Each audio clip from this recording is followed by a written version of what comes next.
aumenta mi fe, Señor, aumenta mi fe, aumenta mi fe, Señor, aumenta mi fe, que nunca olvide tus promesas, que nunca olvide tus palabras, que Él lo crea, que no lo dude jamás. Tu palabra me dice, todo el que pide se le dará, y el que toque a la puerta se le abrirá. Todo es posible, todo es posible para ti, Señor. Aumenta mi fe, Señor, aumenta mi fe, aumenta mi fe, Señor, aumenta mi fe, aumenta mi fe, aumenta mi fe, aumenta mi fe, aumenta mi fe, aumenta mi fe, aumenta mi fe, aumenta mi fe, aumenta mi fe, Señor.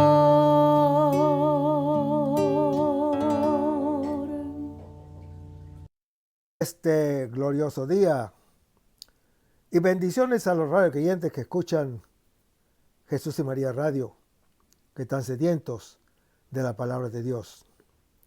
Les envía un saludo a su hermano Américo Tejada, de la parroquia San Simón Stock San José, que está localizada en el Bronx y pertenece a la Arquidiócesis de Nueva York. Estamos aquí todos los lunes y los domingos de 5 a 6 p.m. hora de Nueva York. A los hermanos y hermanas que viven en la ciudad de Nueva York, si se quieren poner en contacto con su servidor, pueden llamarme al 718-933-5299.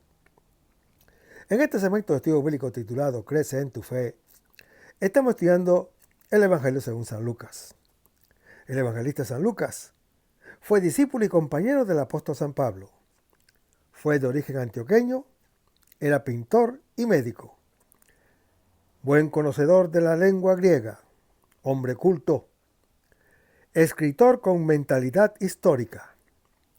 La tradición apostólica consideró desde el inicio este evangelio como texto sagrado, inspirado por Dios. La identidad del evangelista Lucas, por consiguiente, es dinámica. Quiere transformar los rasgos del creyente en los de aquel en quien se cree.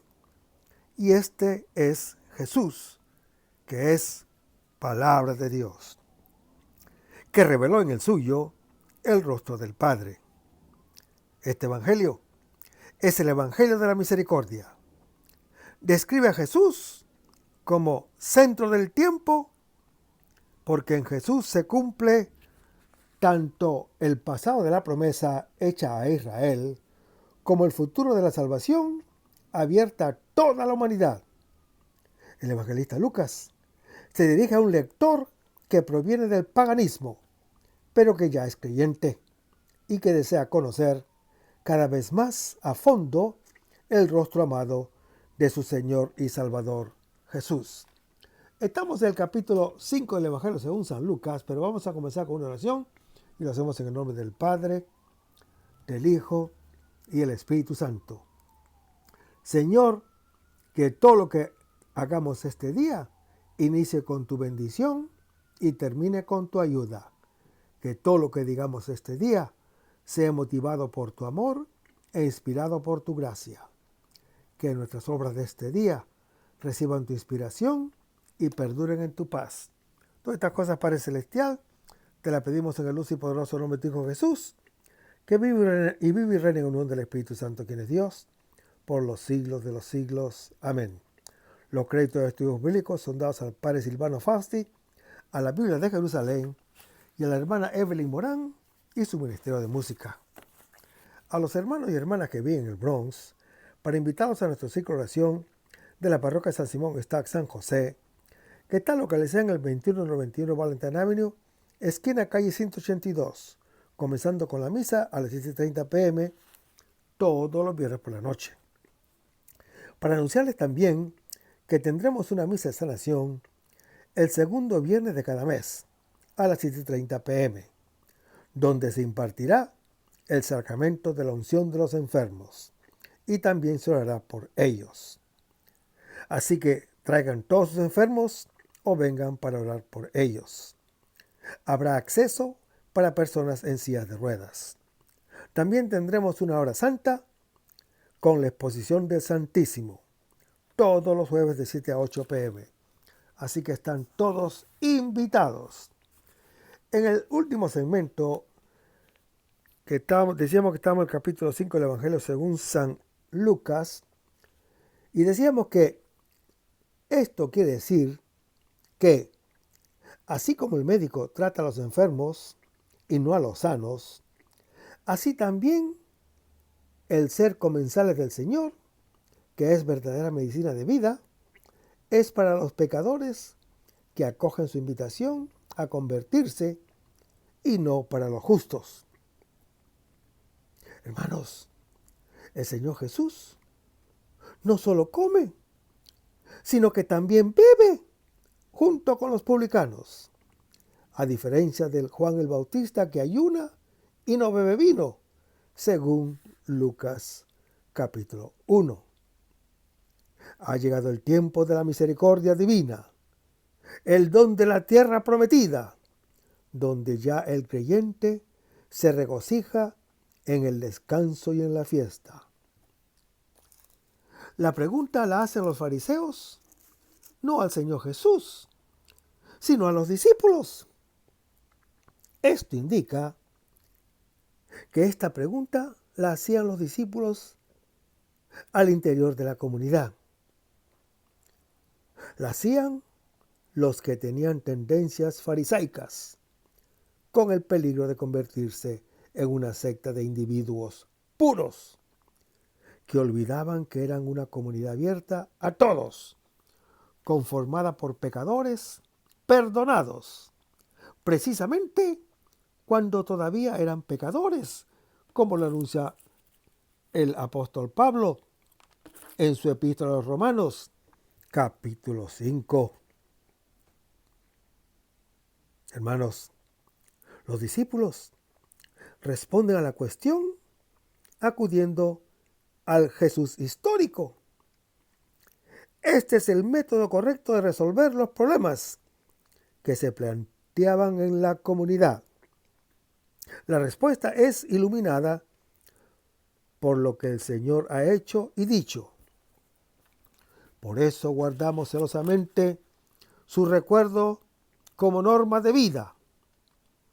Su vida es camino para nuestra vida. Y el versículo 31 se lee: no necesitan médicos los que están sanos. Hermanos, en esta primera parte de su dicho, el Señor Jesús declara la verdad del hombre. Está enfermo y es pecador. Y la verdad de Dios, que es médico, como lo anuncia el Salmo 103. Seguimos leyendo el versículo.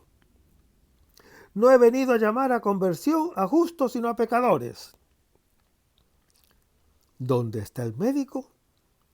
Se acoge a los enfermos para curarlos. ¿Dónde está Dios? Se acoge a los pecadores para darles como un don la vida nueva. Sucede una inversión.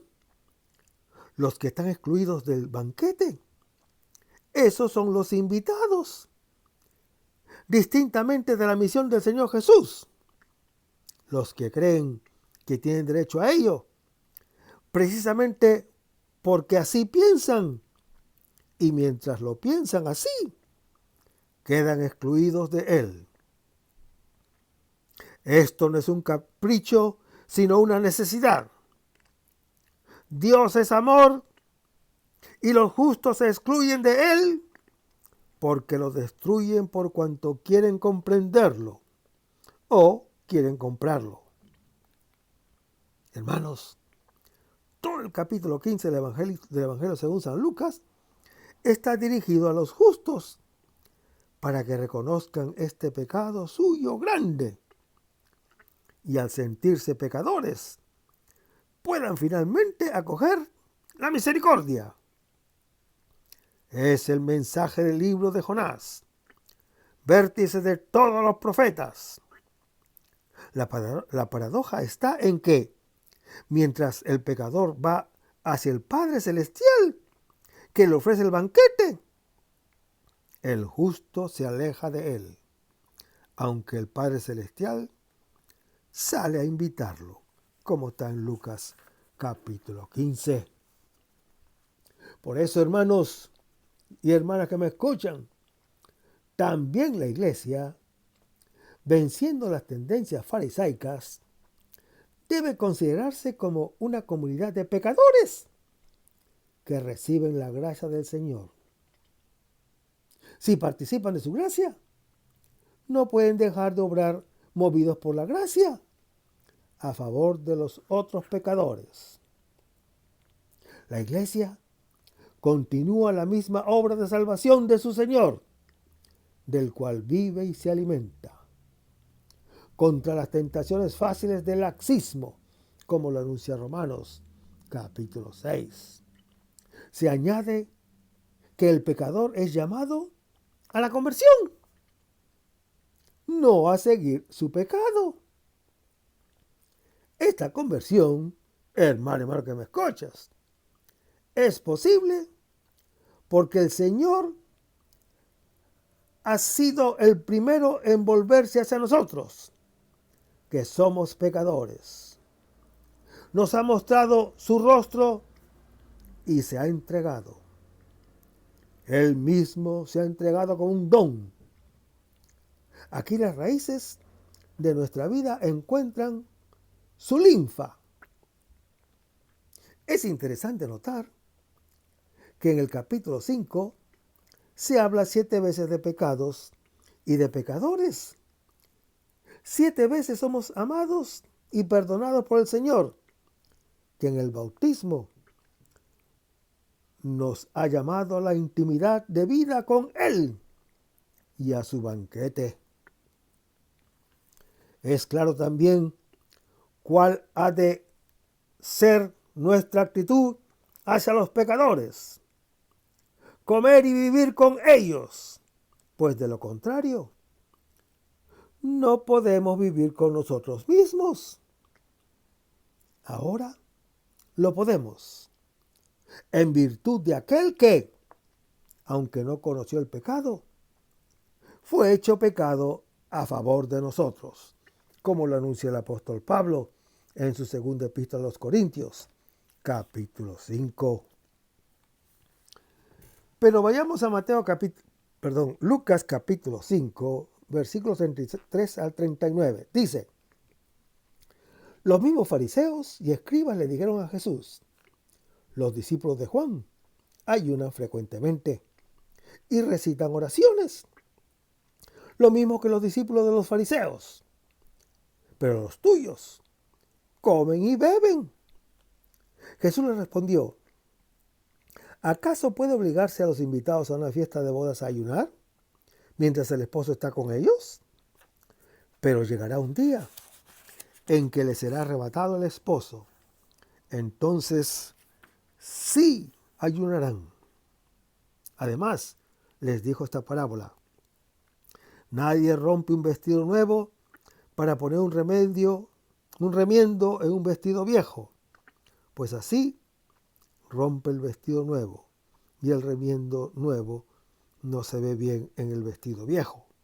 Igualmente, nadie echa vino nuevo en odres viejos, pues si lo echa, el vino nuevo reventará los odres y se derramará, y los odres se echarán a perder. Sino que el vino nuevo debe echarse en odres nuevos, y nadie que haya bebido vino añejo quiere nuevo, pues dice, el añejo es lo bueno. Hermanos, el Señor Jesús llevó a cabo 6 obras. Con su palabra venció al enemigo, principio de la creación y origen del mal, según Lucas capítulo 4. Luego curó a la suegra de Pedro, en el mismo capítulo, e hizo fecunda la esterilidad de los discípulos, en Lucas capítulo 5, y curó al leproso, en el mismo capítulo, y al paralítico, también en el mismo capítulo. Por último, llamó al Leví el pecador. Es la experiencia de la nueva creación que se llevó a cabo en el bautismo.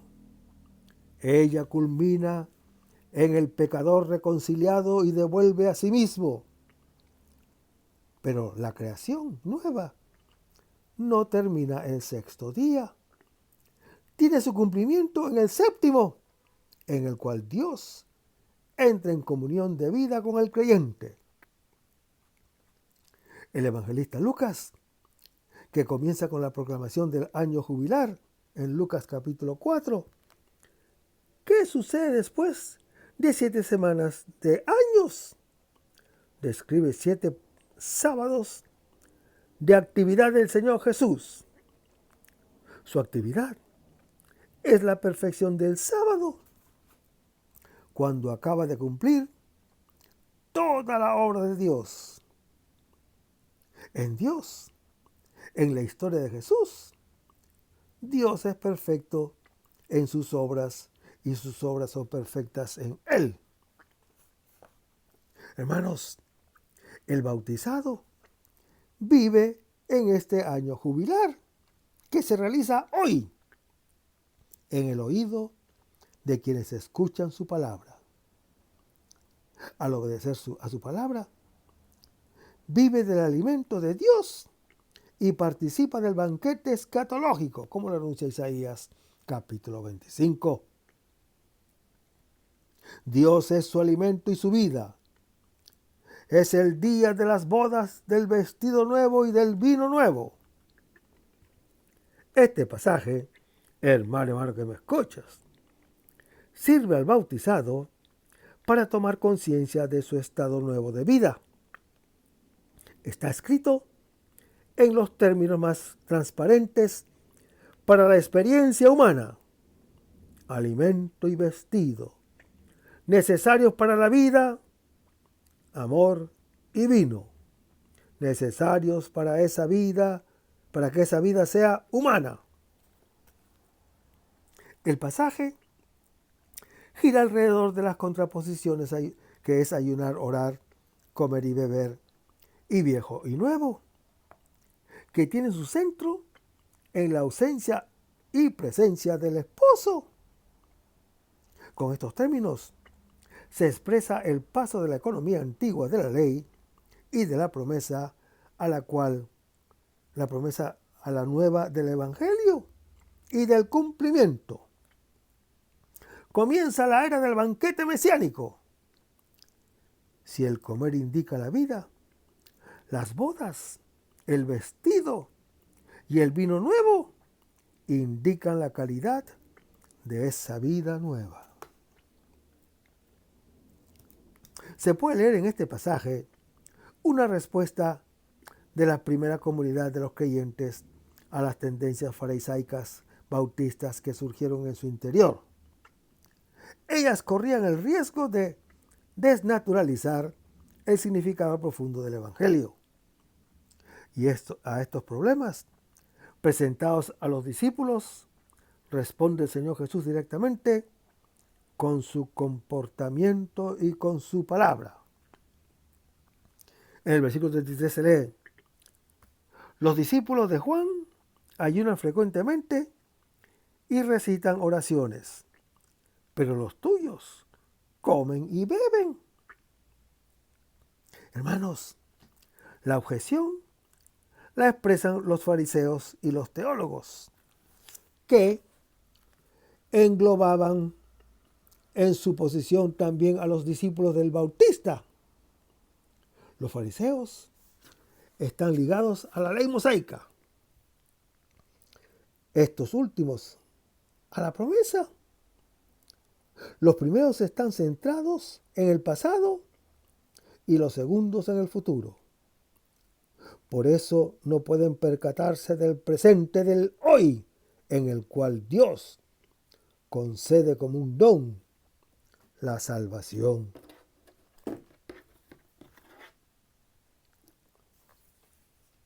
Es útil recordar el significado del ayuno.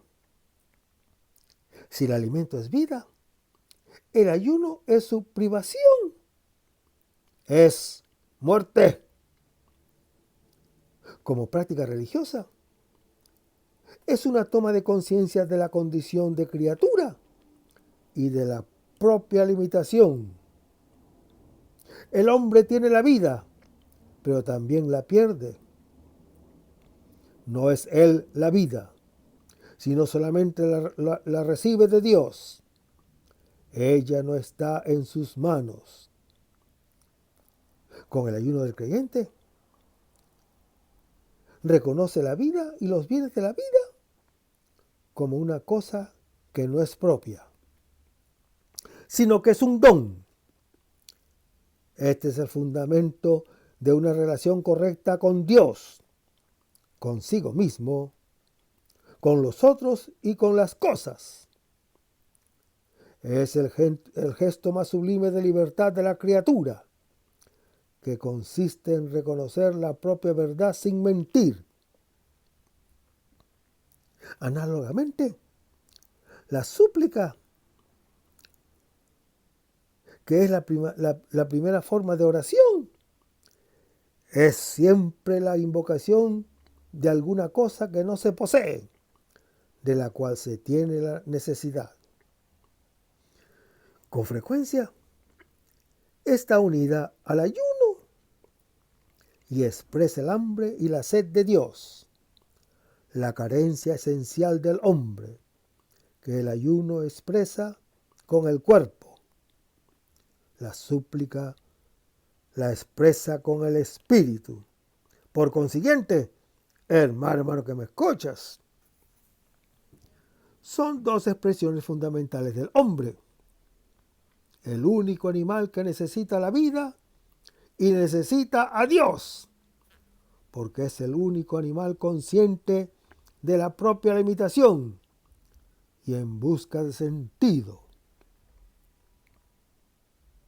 Hermanos, en el Evangelio, el ayuno y la súplica se superan en el banquete y en la acción de gracias.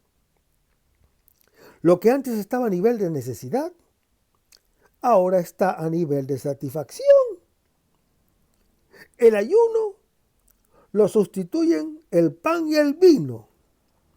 A la lamentación de la súplica la sustituye la danza de las bodas.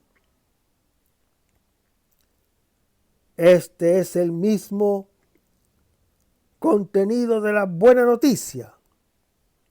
El Señor se ha entregado a nosotros definitivamente en el Señor Jesús. En esta luz se comprende por qué los discípulos no ayunan y no suplican, sino que sustituyen toda práctica religiosa con el comer y beber, o sea, con la Eucaristía. Alabanza perfecta por el don recibido del Padre Celestial y llevado nuevamente a Él, que es la fuente. Hermanos, la salvación ya no es la pretensión de un pasado o la esperanza de un futuro.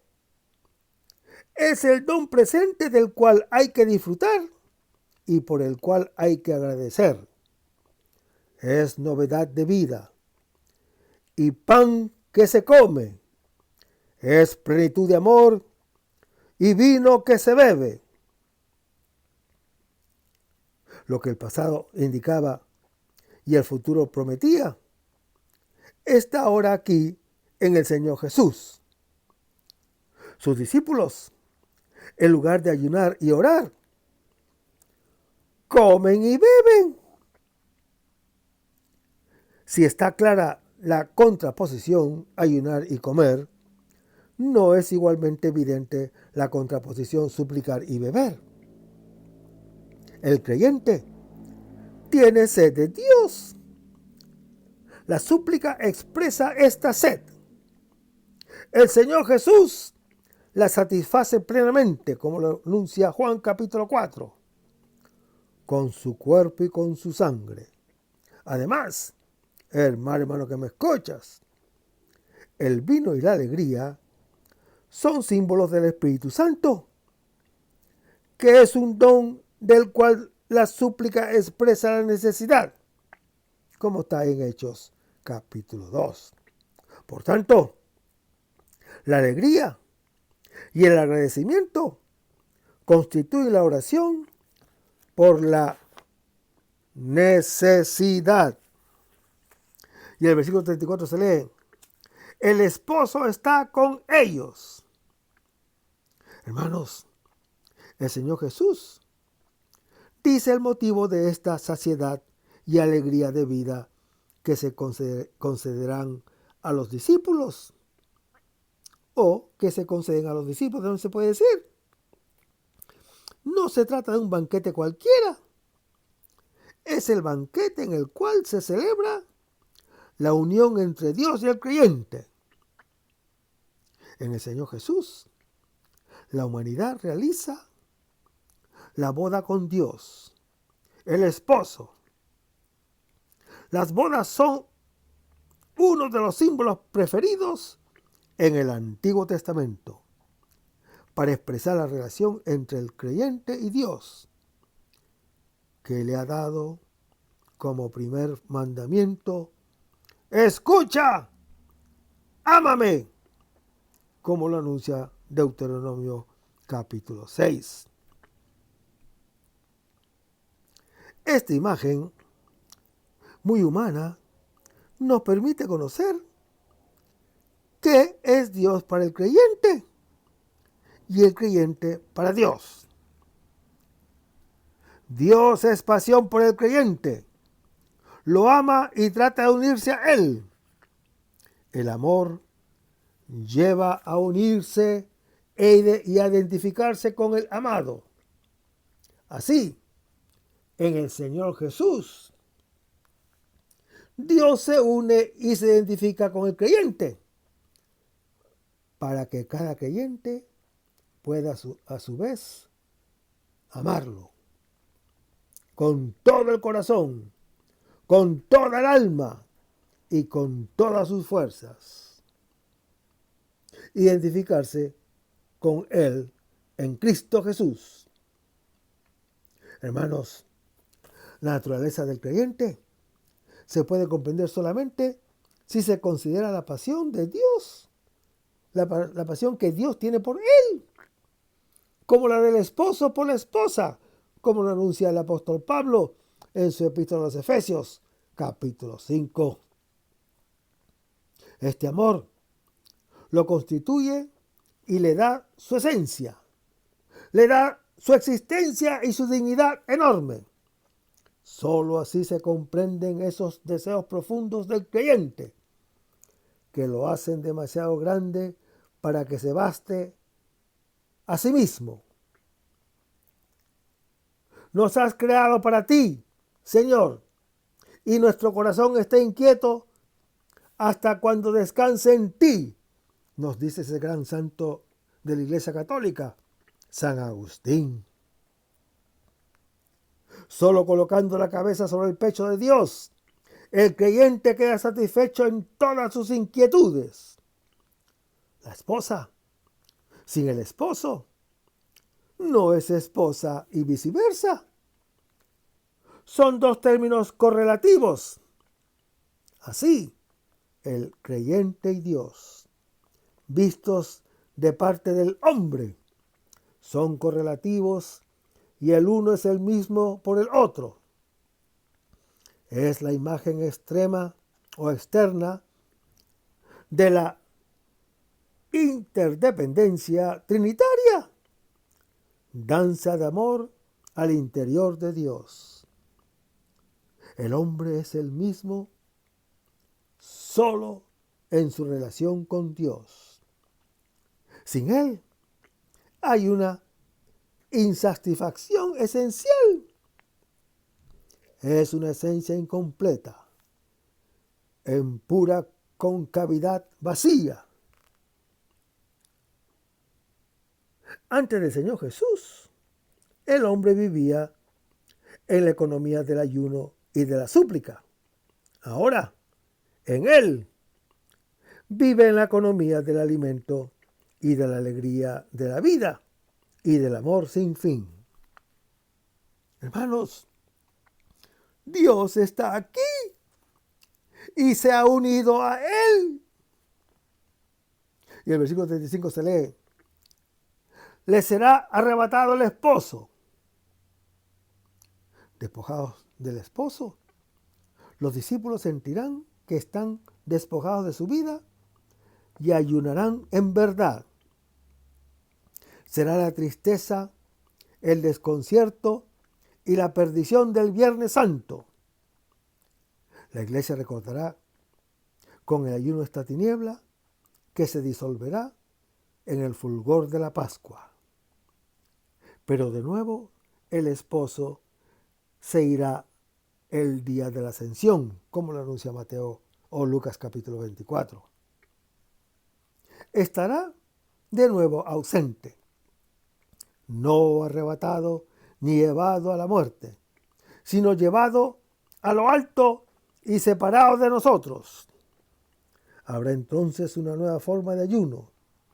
Habrá que colmar esta separación siguiendo el mismo camino que el esposo ha recorrido para encontrarlo y estar siempre con él, como le anuncia 1 Tesalonicenses capítulo 4, que es nuestra vida, que ya está oculta en los cielos en Dios, como lo anuncia el apóstol Pablo en su epístola a los Colosenses capítulo 3.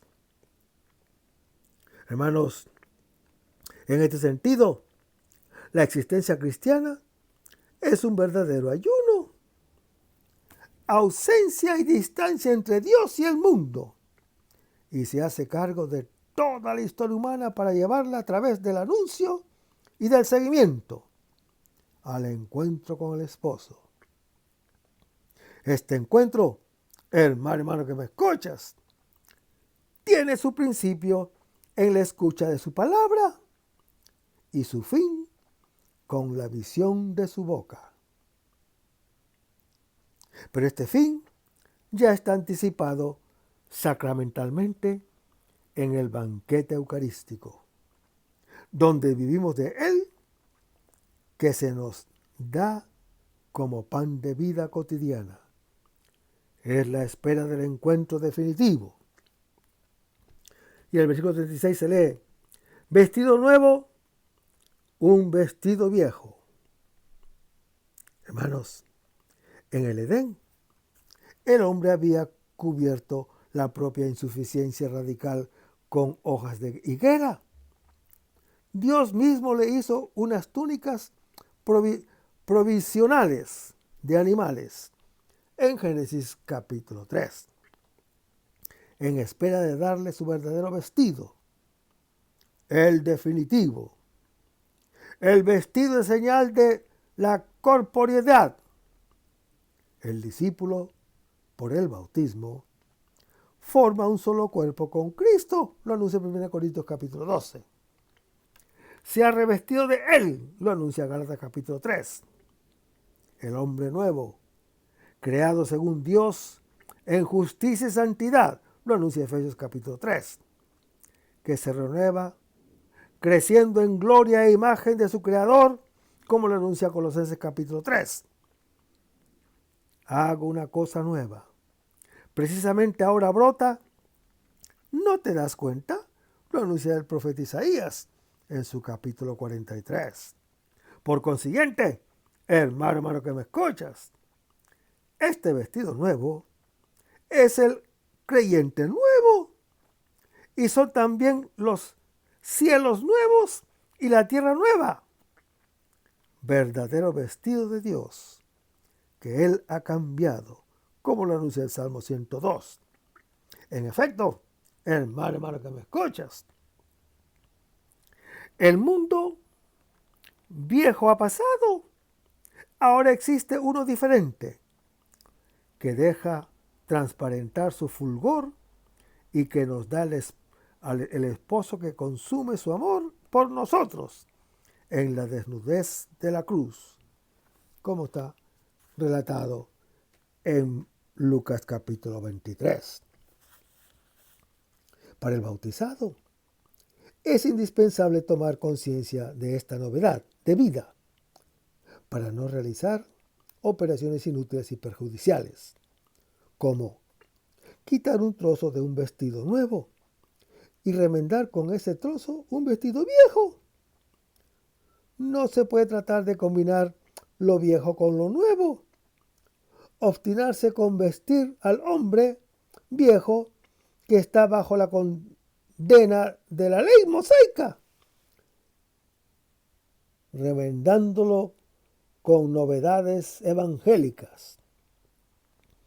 No sería más que arruinar el evangelio y poner en evidencia la contradicción dolorosa del hombre. No existen compromisos ni remiendos posibles. Lo que es viejo es necesariamente eliminado, es necesario eliminarlo. Deben despojarse del hombre viejo con la conducta de antes. El hombre que se corrompe tras las pasiones engañosas y deben renovarse en el espíritu de su mente y revestirse del hombre nuevo, creado según Dios, en la justicia y en la santidad verdadera, como lo anuncia el apóstol Pablo en su epístola a los Efesios, capítulo 4.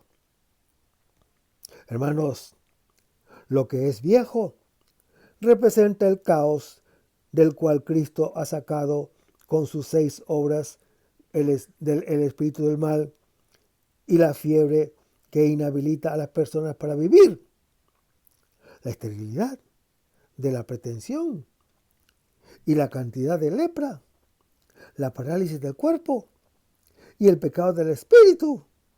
Ahora, como criaturas nuevas, comemos y bebemos, viviendo y saciándonos de Dios en Cristo. Somos luz y amor. Somos fecundidad y vida, capaces de caminar en la libertad hacia el encuentro definitivo.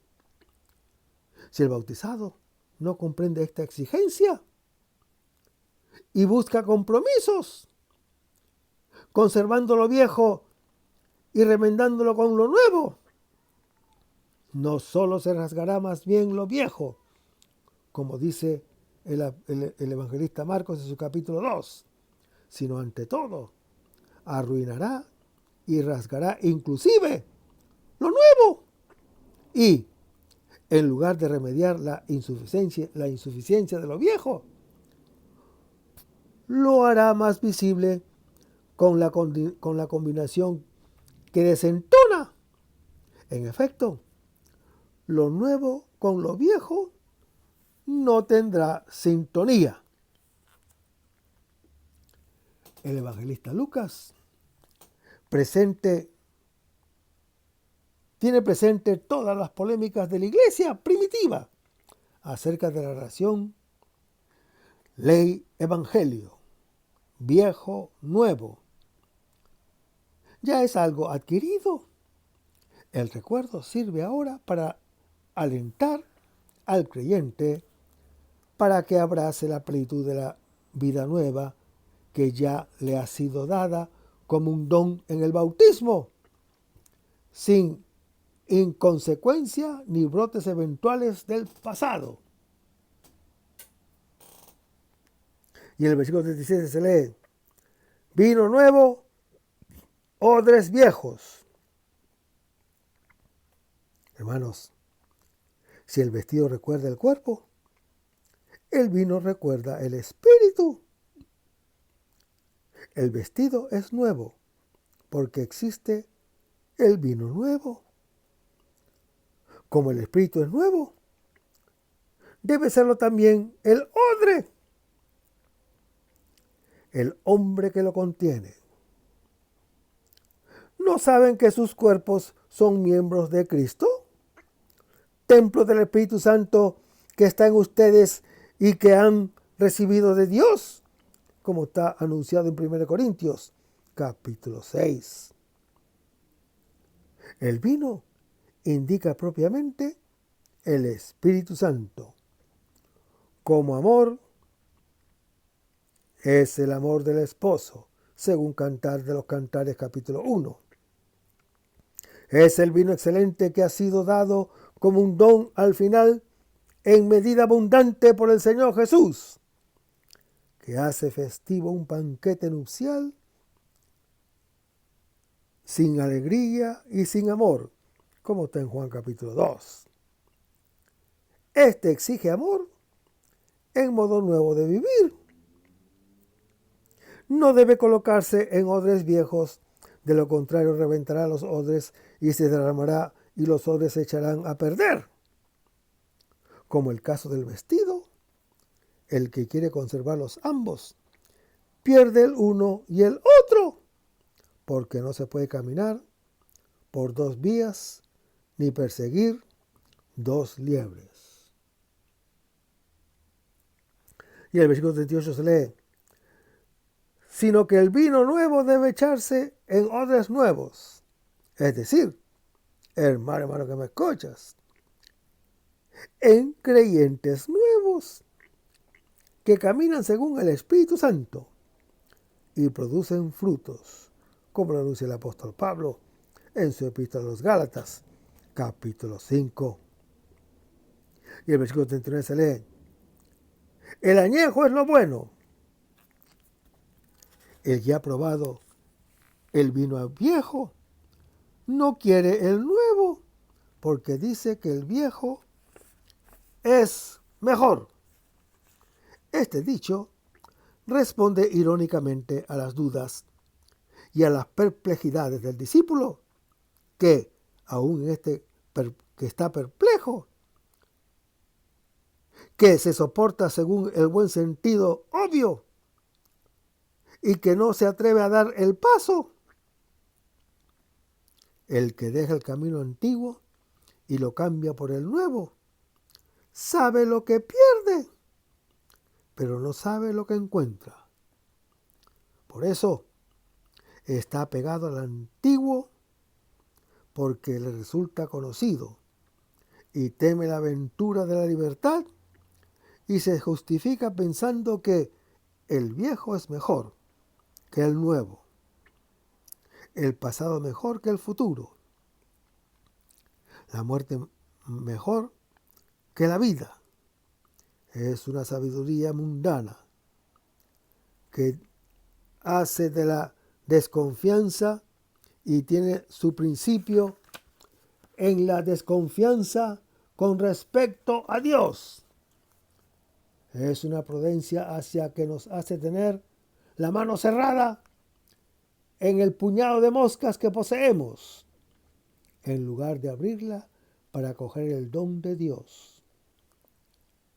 El vino mejor es precisamente el nuevo que Él acaba de ofrecer, como está en Juan capítulo 2. El viejo es ácido y avinagrado. Abre tu boca, la quiero llenar, nos dice el Salmo 81. Es una invitación a superar la falsa sabiduría de lo obvio, que siempre está dirigida al pasado, en la valentía de lo nuevo, que es desconocido. Pero vayamos a Lucas capítulo 6, versículo 1 al 5. Dice: sucedió que un sábado Jesús cruzaba por unos sembrados, y sus discípulos arrancaban y comían espigas. desgranándolas con las manos. Unos fariseos le dijeron: ¿por qué hacen lo que no es lícito en sábado? Jesús les respondió: ¿y no han leído lo que hizo David cuando él y los que estaban con él tuvieron hambre? ¿Cómo entró en la casa de Dios y tomando los panes de la presencia, que no es lícito comer, sino solo a los sacerdotes? Comió él y dio a los que lo acompañaban. También les dijo: el Hijo del Hombre es Señor del sábado. Hermanos, el mundo, creado nuevamente por las 6 obras del Señor Jesús, halla su cumplimiento en el sábado. El creyente, renacido en el bautismo, vive una vida cualitativamente diferente, que se alimenta al comer y beber en el banquete nupcial. Ese alimento que hace al creyente nuevo, porque el hombre es el alimento que come. Como en Lucas capítulo 5, es una toma de conciencia del bautismo que regenera al creyente y lo pone en pie delante de Dios. Así aquí en estos versículos, en una toma de conciencia del nuevo alimento que se le ha dado para su vida nueva, en la convivialidad con el Señor Jesús, el esposo. El bautizado entra en el sábado, como lo anuncia Hebreos capítulo 3, y vive de él, de la plenitud del don de Dios. Hermanos, el centro del pasaje es: el Hijo del Hombre es Señor del sábado. El Señor Jesús introduce al creyente en el banquete mesiánico. Le da el alimento sabático, o sea, la Eucaristía, y lo traslada más allá del séptimo día, en la plenitud de la gloria y de vida del mismo Dios. No es una casualidad que el tema dominante es el alimento, entendido como banquete nupcial, como comer en día sábado. En este capítulo también se puede ver que cómo dar y recibir una vida salvada en este capítulo. Esta escena, hermano que me escuchas, nos presenta los discípulos de Jesús que comen el trigo nuevo en el sábado, en el día sábado del Shabbat, del judío. El Señor Jesús les había dicho al paralítico que fuera a su casa, en Lucas capítulo 5. Es la casa del pecador que acoge al Señor Jesús y banquetea con él. Comienzan las bodas.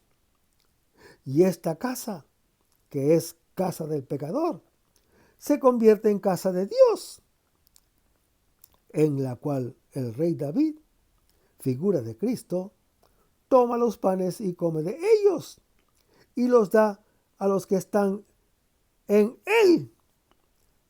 Es una clara alusión a la última cena. La verdadera casa del creyente es el perdón en el cual el creyente acoge en su vida al Señor. Así también el Señor lo acoge en su sábado. Vive con él y se entrega él mismo. Este pasaje, hermano que me escuchas, habla del cumplimiento inaudito del sábado. El sábado inalcanzable es el mismo Dios. Mientras la ley mosaica despierta su apetito para dejar en ayunas al Señor Jesús, el Señor del sábado, al entregarse él mismo, le concede al creyente que viva de él. Vivamos de Dios, nuestro pan de vida. Hermanos, la libertad de la ley mosaica que deriva de allí no es su abolición, sino su cumplimiento. Si antes la ley indicaba el camino hacia Dios. Ahora el creyente vive del mismo Dios y sobre su rostro brilla la gloria del sábado. Abre tu mano. Dios la llena de sí mismo. Y el versículo 1 se lee: sucedió que un sábado, hermanos, el sábado, fiesta del creyente y descanso de Dios, recuerdo de la liberación y culminación de la creación en Israel. Es señal del tiempo final, cuando el creyente, a la venida del Señor, reconciliado con Él, se había reconciliado consigo, con los otros y con la misma naturaleza. Este es el tercero de los 7 sábados del Señor Jesús que el evangelista Lucas nos presenta. El día de Pascua, el mismo y único día en que el Señor resucita y los discípulos lo experimentan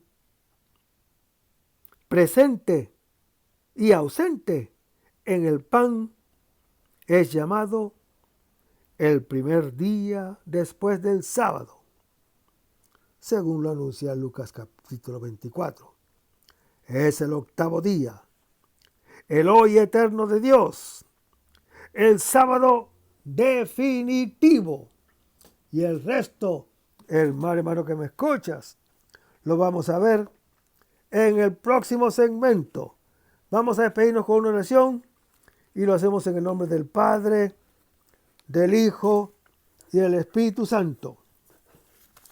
Señor Jesús, ayúdanos a conservar el fervor espiritual, la dulce y confortable alegría de evangelizar, incluso cuando hay que sembrar entre lágrimas, como Juan el Bautista, como lo hicieron los apóstoles Pedro y Pablo y los otros apóstoles, y también esa gran multitud de evangelizadores que se han sucedido a lo largo de la historia de la Iglesia Católica, con un ímpetu interior que nada ni nadie sea capaz de extinguir. Señor Jesús, que sea esta la mayor alegría de nuestras vidas entregadas al Evangelio.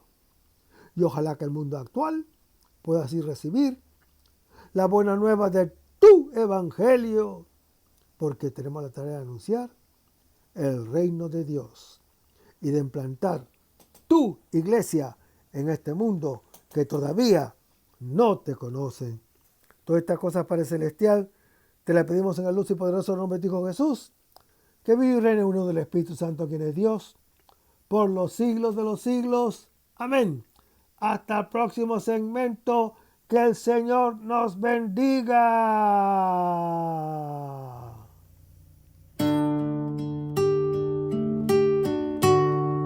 Aumenta mi fe, Señor, aumenta mi fe.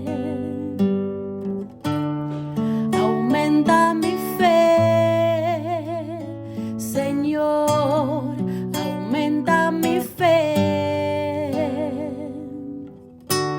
Que nunca olvide tus promesas, que nunca olvide tus palabras, que Él lo crea, que no lo dude jamás. Tu palabra me dice: todo el que pide se le dará, y el que toque a la puerta se le abrirá. Todo es posible para ti, Señor. Aumenta mi fe, Señor, aumenta mi fe. Aumenta mi fe, Señor, aumenta mi fe. Aumenta mi fe, aumenta mi fe, aumenta mi fe. aumenta mi fe, aumenta mi fe, aumenta mi fe, aumenta mi fe, aumenta mi fe, Señor.